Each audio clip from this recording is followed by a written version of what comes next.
अच्छा, तो तरह मैं आपको बता रही थी यहाँ पे कि आपके पास जो है जितने भी डिफरेंट पैरामीटर्स होंगे, तो कंस्ट्रक्टर जब आप कॉल करके रन करने की बात आएगी तो आपसे उसको पूछ लेगा रन टाइम पे कि आपने कौन सा वाला करना है रन, एंड देन पे आप उस हिसाब से वैल्यूज़ को देख के पास करेंगे। अच्छा मरियम जी क्वेश्चन पूछें। वो मैं आंसर बता रही थी, मुझे नाम याद बताइए। है। आप ये शेप वाले का पूछ रही हैं ना, जी। जिसमें कुछ नहीं है, डिफ़ॉल्ट? बिल्कुल।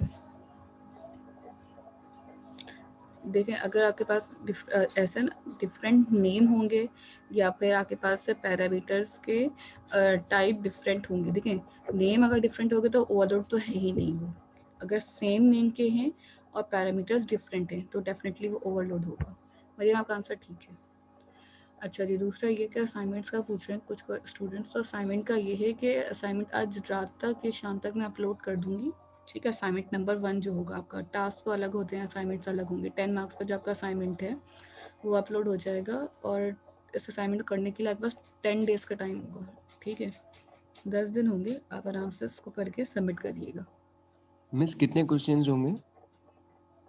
ज़्यादा नहीं होंगे, मैक्सिमम 5 होंगे या मिनिमम 3 होंगे, ओके। इससे ज़्यादा नहीं होंगे। ठीक है, यहाँ तक कोई क्वेश्चन है? अब देखें यहाँ पे आज आप इस एग्जाम्पल पे हमने यहाँ पे इसके 4 वेरिएबल बना लिए थे। एक आपके पास देखें ये डिफ़ॉल्ट है, यहाँ पे आपने एक पैरामीटर पास किया। ठीक है, सबके नेम सेम है। यहाँ पे 2 पैरामीटर्स आ गए, यहाँ पे 3 पैरामीटर्स आ गए, और जो भी वैल्यूज़ होगी आप उसको रन टाइम पे चेंज करते रहेंगे। अब देखें, हमने बात की थी रन टाइम पे आपके पास वैल्यूज़ चेंज होगी। यहाँ पे आपके पास नहीं, मैनुअल भी एंड हो रहा है। आपको उसको इम्प्लीमेंट करके अभी इसी एग्जाम्पल पे दिखाती हूँ। ये एडिशन वाले पे देखें, अभी हमने सबके लिए कोई काम तो किया नहीं है, सबके लिए ना प्लस किया है ना माइनस किया है। तो हम यहाँ पे ना सब जगह एक कंसोल का मैसेज शो करवा देंगे। Console dot right line for example मैंने लिख दिया पैरामीटर इस टाइप का करके ना हम अपने पास मैसेजेस में लिख लेते हैं, ताकि आपको ये रेक्टिफाई रहे कि हम जब पैरामीटर्स चला रहे हैं तो कौन सा वाला रन हो रहा है। ये आपका सिंगल इंटीजर पैरामीटर रन होगा। इसी तरह यहाँ पे आप इसको रन कर लेंगे 1 फ्लोट पैरामीटर। ठीक है, यहाँ पे आपके पास एक फ्लोटिंग पैरामीटर रन हो रहा है। अच्छा जी, उसके बाद नेक्स्ट आपके पास नीचे आ जाएंगे। मैं यहाँ पे सिर्फ वैल्यूज़ ले रही हूँ, उनमें मैं कोई कैलकुलेशन परफॉर्म नहीं करवाऊँ। ठीक है, अब यहाँ पे क्या हो जाएगा 1 इंट फर्स्ट लिख लें यहाँ पे, या 1 लिख लें, first int and second float parameter. ठीक है, इसी तरह आपने यहाँ पे इसी को काम दोबारा कर लिया, और यहाँ पे आपके पास क्या हो जाएगा first float and second int parameter, और यहाँ पे आपने लिख दिया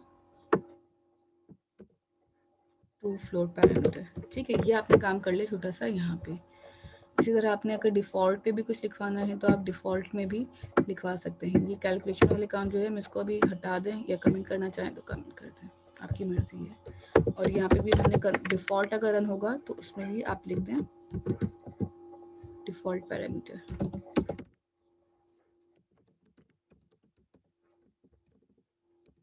ठीक है, अब आ जाए मेन पे।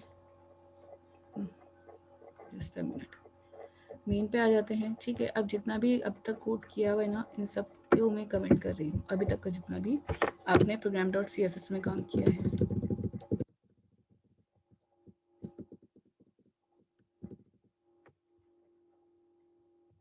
ये कोड का सारा कमेंट हो गया आपका। अच्छा, अब हम बात कर रहे हैं सिंपल यहाँ पे ओवरलोडिंग कंस्ट्रक्टर की। सबसे लास्ट में आ जाएंगे, सबसे टॉप पे करना चाहें जहाँ पे आपको कन्वीनियंट लगे। कमेंट किया, यहाँ पे आके आपने एक छोटी सी हेडिंग लगा दी। यहाँ पे अपने पास हम पढ़ रहे हैं ओवरलोडिंग। ठीक है, यहाँ पे आने के बाद सबसे पहले आप क्या कर रहे हैं, मैंने अपनी क्लास का ऑब्जेक्ट बनाना है। मेरी क्लास का नाम क्या है, एडिशन। मैंने लिखा addition A is equal to new addition और राउंड ब्रैकेट्स। यहाँ पे देखिए यहाँ लिखा हुआ रहा है 1 ऑफ 7। 1 ऑफ 7 का मतलब क्या है कि पहला वाला जो आपके पास है वो खाली वाला है। इसी तरह आप एरो की से आगे जाएं, यहाँ पे क्या आ रहा है इंट वाला चाहिए जिसमें दोनों 1 और num2 इंटीजर टाइप के आ रहे हैं। ये वाला चाहिए इसमें एक इंटीजर और एक फ्लोट आ रहा है।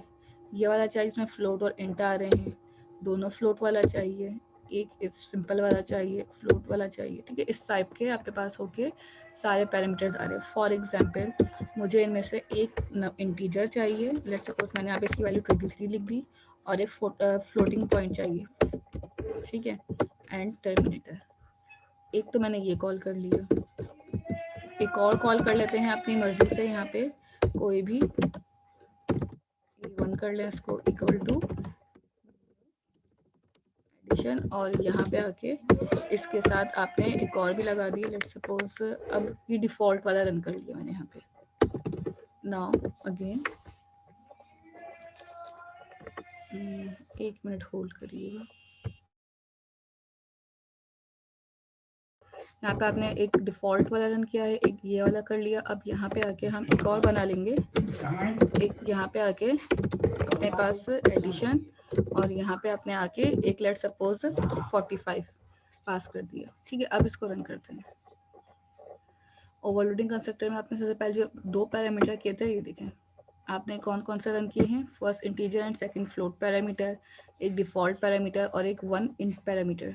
इस तरह से आपके पास एक ही नाम के डिफरेंट पैरामीटर्स ओवरलोड हो रहे हैं। आप लोगों ने जब अपने पास ना डेटाबेस कनेक्टिविटी के अंदर काम किया था, तो उसके अंदर आपने देखा होगा वहाँ पे भी क्लासेस जब ऑब्जेक्ट बनाते हैं ना, वो क्लासेस भी काफ़ी टाइम जो है डिफरेंट पैरामीटर के साथ ओवरलोड हुई हुई। अब ये मुझ पर डिपेंड करता है कि मैं इस क्लास के अंदर से कौन सा वाला काम करना चाह रही हूँ। मैं एक ही सफ़ा बहुत सारे अपने पास कंस्ट्रक्टर बना के रख लूँ, और जब मुझे जिस चीज़ की नीड हो, जिस चीज़ का काम हो, उस टाइम पे हम उसको यूज़ कर लें। लेट सपोज अगर मुझे यहाँ पे सिर्फ फ्लोटिंग नंबर्स को ही सम करना होता तो मैं फ्लोट नंबर वाला कॉल कर लेती।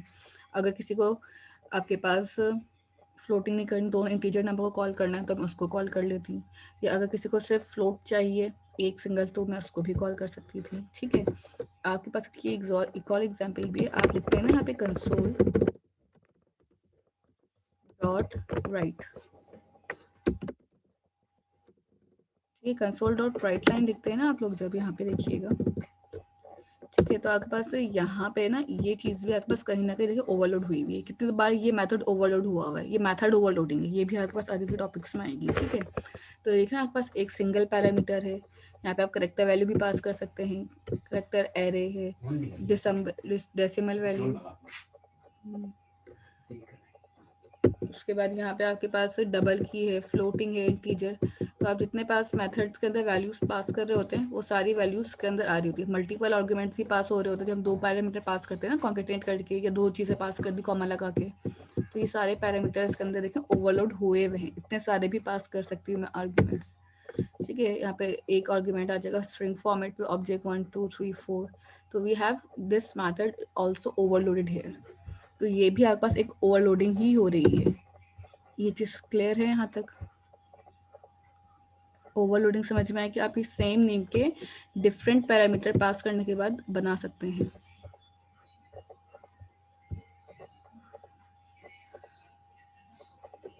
सेम नेम से ही नहीं करवा सकते। मैं यहाँ पे सबके साथ ए नहीं लिख सकती, मुझे A1 A3 A2 करना पड़ेगा।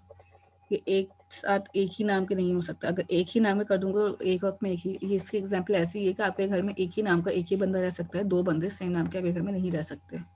ठीक है, फिर आपको कन्फ्यूजन होगी कि मैं किसको कॉल कर रही हूँ। किसी को बुलाऊंगे कोई और आ जाएगा, किसी को बुलाएंगे तो कोई और आ जाएगा।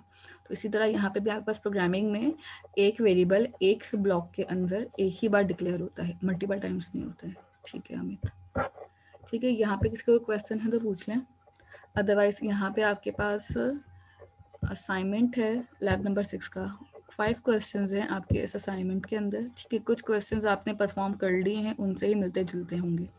Assign and print roll number, phone number and address. मैं सारे क्वेश्चन समझा रही हूँ आपको। Address of 2 student having the name Furqan and Umar respectively by using 2 object of class student. यहाँ पे 2 ऑब्जेक्ट लिखे हुए हैं। अच्छा, इसमें ज़्यादा हो चुका होगा कि ये 2 ऑब्जेक्ट का मतलब क्या होता है यहाँ पे। ठीक है, 2 दफ़ा ऑब्जेक्ट बनाना है आपने और वैल्यूज पास करनी है। Create a class with student. आपके पास एक क्लास बनेगी यहाँ पे, किस नाम से? स्टूडेंट, जिस नाम से बोला जाए उसी नाम को ही यूज़ करिएगा। Data member accordings to hold the data of for the admission. ठीक है, अच्छा, अब यहाँ पे ना आपके पास मर्जी है, आपके पास ना कह रहा है कि डेटा मेंबर जो है ना आपकी अपनी मर्जी से होंगे, जितने भी हो सकते हैं एडमिशन के टाइम पे। Let's suppose first name, last name, email, contact number, address, percentage and जो भी आपके पास कोर्सेज हैं, आपकी मर्जी आप कितना ज़्यादा लेना चाहते हैं। Implement the implement the class with parameterized constructor। देखिए यहाँ पे बात क्लियरली बोली गई, पैरामीटराइज कंस्ट्रक्टर चाहिए such that all data member can assign the value at the time of object creation। यहाँ पे आपके पास जितने भी वैल्यूज होंगी असाइन की जाएंगी जब आपके पास क्लास का ऑब्जेक्ट बन रहा होगा। ठीक है, ऑब्जेक्ट बनने का मतलब कौन सा वाला, ये वाला। जब मैं अपने पास क्लासेस का ऑब्जेक्ट बना रही हूँ तब वैल्यू असाइन कर रही हूँ ना, तो इस तरह से आपके पास सबकी वैल्यू असाइन हो रही होगी। ये भी आसान है। Write a program, write a class name programming. ठीक है, आपके पास एक प्रोग्रामिंग की क्लास होगी while creating an object of a class if nothing is pass to it. It means कि यहाँ पे कौन सा वाला कंस्ट्रक्टर होगा, डिफॉल्ट वाला। Then the message I love programming languages should be printed if someone some string is passed। देखिए यहाँ पे एक पैरामीटर आपके पास डिफॉल्ट वाला कंस्ट्रक्टर हो गया, एक स्ट्रिंग पैरामीटराइज कंस्ट्रक्टर है। ठीक है, and that string should value printed. ठीक है, आपके पास यहाँ पे 2 से 3 कंस्ट्रक्टर पास हो रहे हैं विद डिफरेंट ऑब्जेक्ट। सो आपने यहाँ पे लगाने की कंडीशन कि आपके पास पैरामीटराइज कंस्ट्रक्टर बने, ओवरलोडिंग होगी यहाँ पे, इतना क्लियरली बता दिया। उसके बाद आपके पास create a class name rectangle. ठीक है, आपके पास एक क्लास बनानी है रेक्टेंगल की। ठीक है, और इसके अंदर आपने 2 डेटा मेंबर लेने हैं, लेंथ और ब्रेथ, एंड कैलकुलेट करना है area which is length multiply breath. Area calculate करने का फॉर्मूला यहाँ पे गिवन है आपके पास, लेंथ और ब्रेथ को मल्टीप्लाई कर दें जो भी आपके पास आ रही है। The class has 3 constructor. यहाँ पे उन तीनों के बारे में लिख दिया है कि 9 पैरामीटर होगा तो क्या काम होना है, 2 पैरामीटर्स होगा तो क्या काम होना है, और अगर 1 पैरामीटर हो तो क्या काम करना है। ठीक है, write a program to print the area of a rectangle by creating a class name area. ठीक है, एक प्रोग्राम बनाना है, ये अलग प्रोग्राम बनेगा रेक्टेंगल क्लास से, और ये बनेगा अलग एरिया के नाम से। उसके बाद यहाँ पे आपने इसमें वैल्यूज लेनी होगी लेंथ और ब्रेथ और कंस्ट्रक्टर के अंदर। हैविंग अ मेथड, यहाँ पे मेथड नहीं था, यहाँ पे मेथड होगा। ठीक है, ये इसका डिफरेंस देख लीजिएगा कि ये अलग अलग है, कोई ये ना पूछे मुझसे कि ये में से सेम ही है, नो दे आर डिफरेंट। ये काम सारा पैरामीटराइज हो रहा है कंस्ट्रक्टर के अंदर, ये वाला काम मेथड के अंदर हो रहा है। रिटर्न टाइप यूज होगी, यहाँ पे रिटर्न का कीवर्ड यूज होगा, और इंटीजर या डबल डेसिमल में रिटर्न करेंगे। ठीक है, यहाँ पे किसी कोई क्वेश्चन है? मैम ये सारा काम कंसोल पे हो रहा है? बिल्कुल, ओके। ठीक है, यहाँ पे आपकी क्लास फाइंड अप हो रही है, और असाइनमेंट आपका जो 1 है उसको अपलोड मैं आज कर दूंगी, फिर आपके असाइनमेंट और ये टास्क दोनों करने होंगे। ठीक है, ठीक है, लीव कर दे जिनका हो गया है।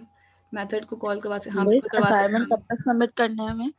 अगर असाइनमेंट आज अपलोड होता है तो असाइनमेंट नंबर 1 की सबमिशन टाइमिंग होगी 16 है ना, तो 26 तक का टाइम होगा, 10 डेज होंगे। ठीक है, ओके मिस, और टास्क का? टास्क का टाइम आपके पास 2 दिन का है, मतलब परसों तक का, 18 तक का होगा, जो कि होता है मिस फ्राइडे नाइट तक का? Thursday night. क्लास मॉर्निंग में हुई आपकी आज? मिस असल में हमारी रोज 2-2 क्लासेस होती हैं, कल भी 2 क्लास है, परसों भी 2 क्लास है, तभी सबकी 2 होती हैं।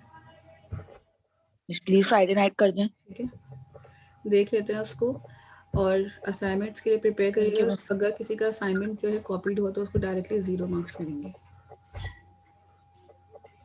ठीक है, मिस क्वेश्चन नंबर 5 आपने कहा कि मेथड की रिस्पेक्ट से होगा ना? बिल्कुल, और रिटर्न टाइप होगा मेथड।